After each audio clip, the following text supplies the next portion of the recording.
Thank you, Mr. Chairman. Mr. Kramek, I think costs are critical.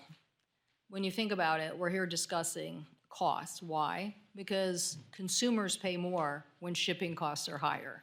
Whether our farmers who are trying to export their products, as we saw during COVID, are literally our products getting left on the docks, and importers are paying more if shipping costs are too high.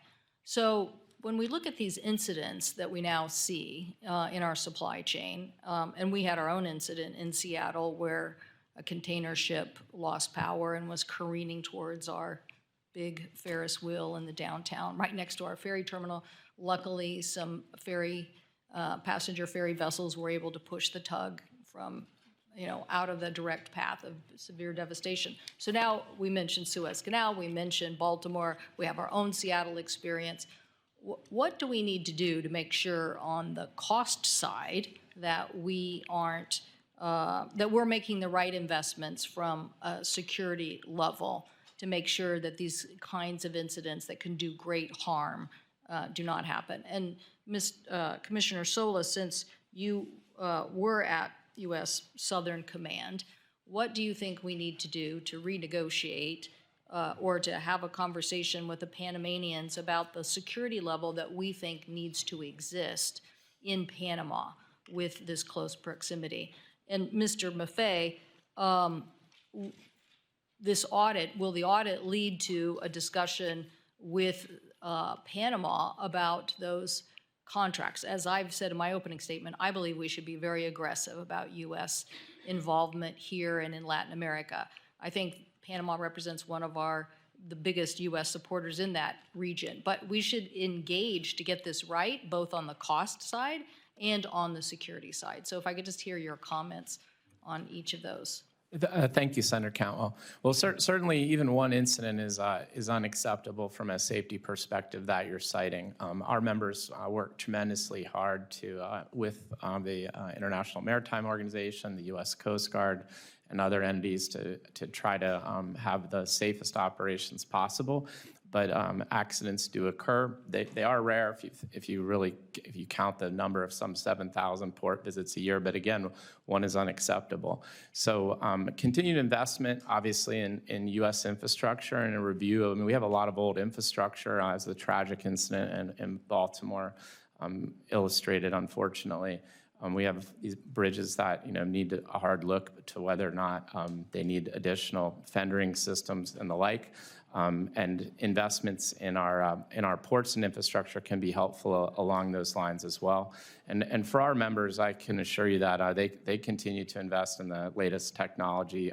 We have over 600 new ships on order with some of the latest technology in the world. So we're playing our role. And I want the U.S. to get a big portion of that. That's why we need to reinvigorate. Commissioner Sola, what about just a new U.S. Southern Command, U.S. government conversation with the Canal authorities and the government about the security level that we seek? Thank you very much, Senator. First of all, the airborne wing that I'm wearing today is decorative. I have not worn a uniform in 35 years, so this is my personal experience here.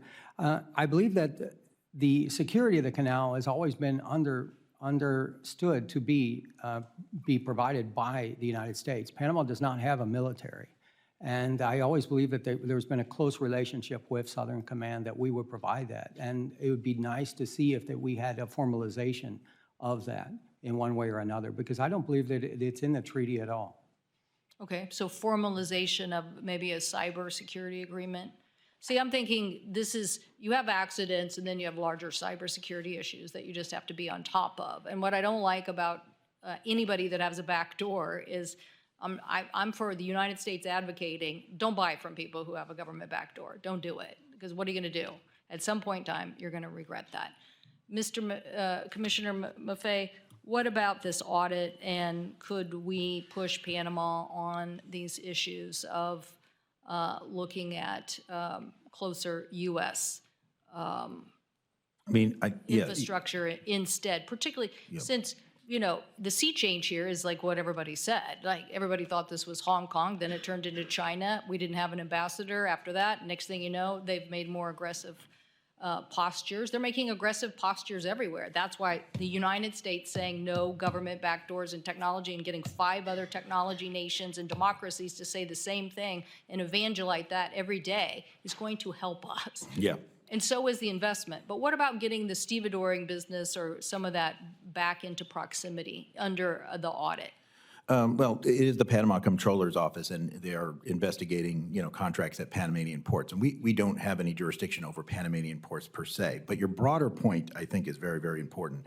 While we were down there, both of us heard, I think, several times that the Panamanians would, the ones we talked to anyway, would welcome U.S. companies coming in and doing a lot of this work. Frankly, their bids are not competitive with the Chinese bids. Frankly, they're not that existent because the U.S. companies can make more money doing things other places. But even if they were existent, it is difficult to put competitive bids when the Chinese bids are so heavily subsidized by China. So you're absolutely right. This is a problem, and it's a problem in many, many other areas of the world that we can get into if you want in subsequent questions. But that's the concern. My time has expired, but I think my major point is, let's be a big maritime powerhouse. Let's revitalize our supply chains, drive down costs for consumers, and secure what we need to secure. Thank you, Mr. Chairman.